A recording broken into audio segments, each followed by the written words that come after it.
Hi everyone, I'm Joy, Agent Joy, and I'm a microbiologist. So today we'll be looking at the glasswares, the equipment that every microbiologist should know. We'll start with our apparel. How do you dress into the lab?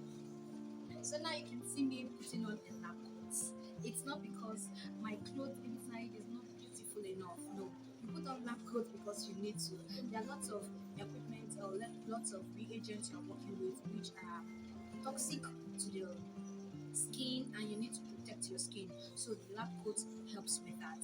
And you need to button your lab coat all the way to the neck, not button from here just because you want to get air. No, you button all the way to the neck. Your lab coat must also be down. It's not a lab shirt, it's a lab coat. Somewhere that you can put in something here or something here that you need readily. So the lab coat is important. Also, you have on the screen lots of advice. Lab safety rule we would need to watch out for. So we're looking at the glasswares or the equipment we'll be working with. It's the very important ones every microbiologist should know, that petri dishes are important. These are disposable petri dishes. These are plastic and they are disposable. Something we'll call the wire loop. For me to go from one petri dish to another petri dish, I need the wire loop to transfer the organisms. So this is the wire loop. You can see it with the head kind of turned. This is used for bacteria. But when you're working with fungi, we have the straight wire.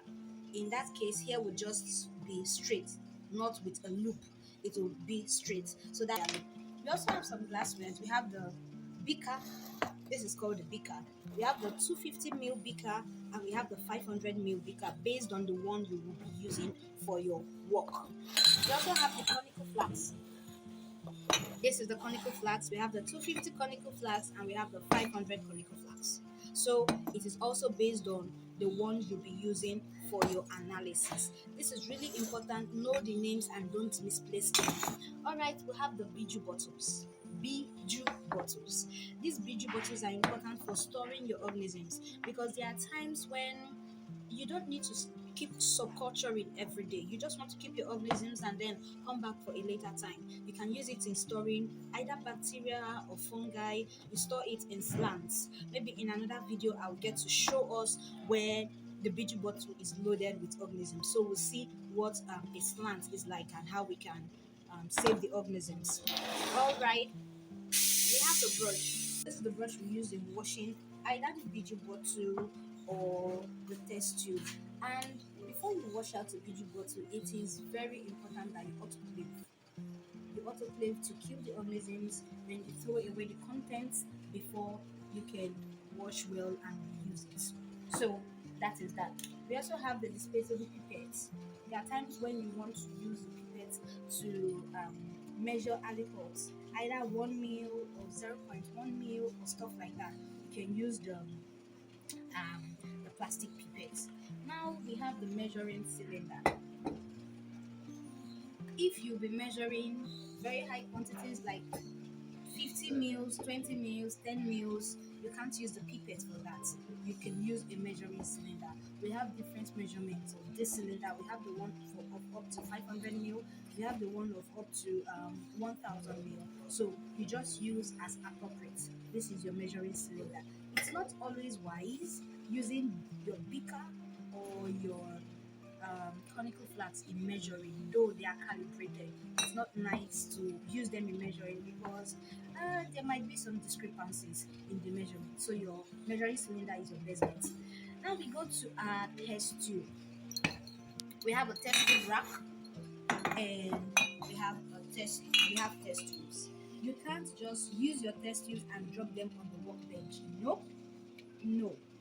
Your test tube should be placed in the test tube rack because it is really important that they are well placed so no liquid will be pouring out and you won't have anything misplaced. All right, we have what we call the tripod stand.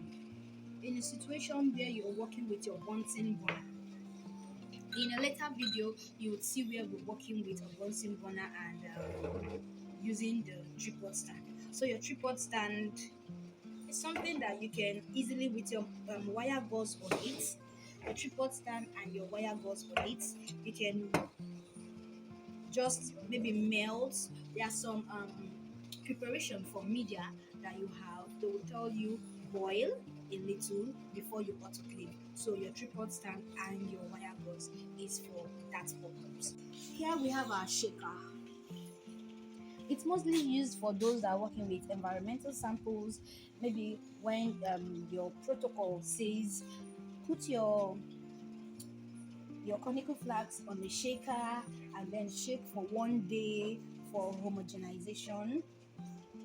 So you can easily just expand, put your conical flask, and then use your shaker.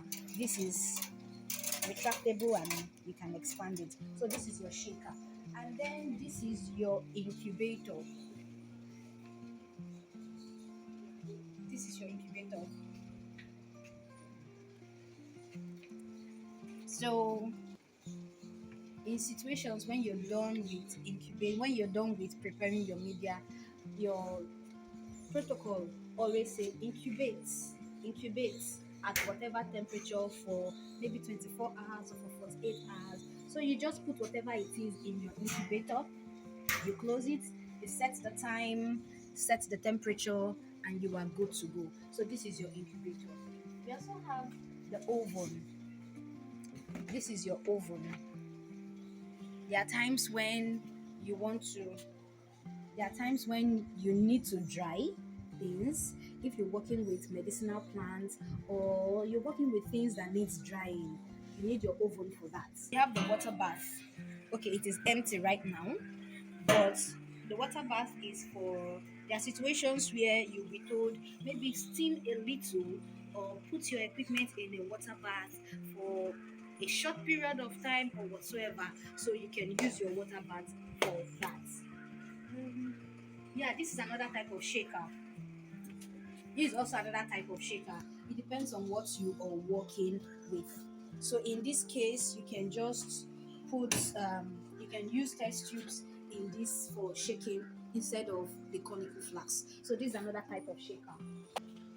Okay, so that's that for the introductory video on the runarounds of the lab, what is essential for working in the lab. And I must put it, no long hairs in the lab. You know, I had this scenario when I was at the undergraduate. A friend of mine was working in the lab and we're using a bouncing border. So while we were working, she said, I can perceive goat's milk. And it turned out that the extension on her hair was what was burning. You know, we just had to say, babe, look at your hair is burning. That's because she had long extensions. So when working in the lab, make sure that your hair is cut short or your hair is tied well wrapped at the back. We don't want any lab accidents. So if you're yet to subscribe, what are you waiting for? Subscribe, like, share with your fellow microbiologist, and until I come your way in my next video. Bye. Yeah.